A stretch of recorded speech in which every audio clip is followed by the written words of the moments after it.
मी शिकते. वाचनाच्या वारी कळल्याच्या दारी ह्या उपक्रमाअंतर्गत मी शाहीर विठ्ठल उमपांचे पुस्तक वाचले. त्यातून मला समजले की शाहिरांनी विठ्ठल उमपांनी जे कलाकार म्हणून स्वीकारलेले जीवन किती यज्ञाने व कष्टाने भरलेले आहे. विचार मनात येतो की जवळजवळ सर्वच कलाकारांना हे भोग भोगावे लागतात. का ते भोग भोगल्याशिवाय कलाकार होताच येत नाही कुणास ठाऊक, पण एक मात्र निश्चित की असा कलाकार, असा मनस्वी कलाकार ह्याच अपरिहार्य भोगातून घडतो.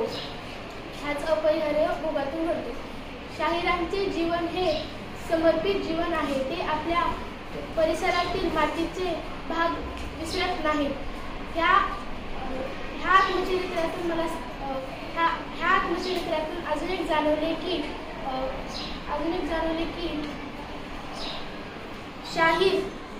शाहिरांना जे मान अपमान दारिद्र्य सोसले ते कधीही त्याची तक्रार करत नाही. ते फक्त जे भोगले ते नोंदतात. त्याची तीव्रसर ते कोणालाही होऊ देत नाही.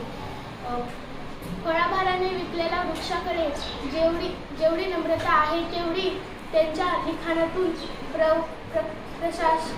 प्रकाशित जाणवते.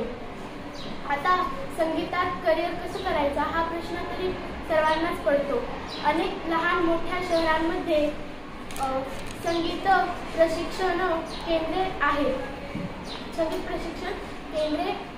आहेत. ग्रॅज्युएशन, पोस्ट ग्रॅज्युएशन, डिप्लोमा आणि सर्टिफिकेट कोर्सेसशिवाय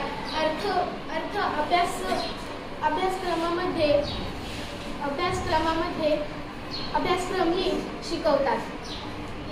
यामध्ये वेगवेगळ्या अभ्यासक्रमांचा समावेश आहे.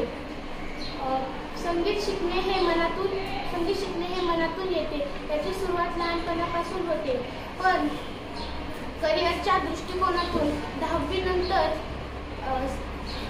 अभ्यासक्रमाला प्रवेश घेऊन करिअरची दिशा ठरवता येते. धन्यवाद.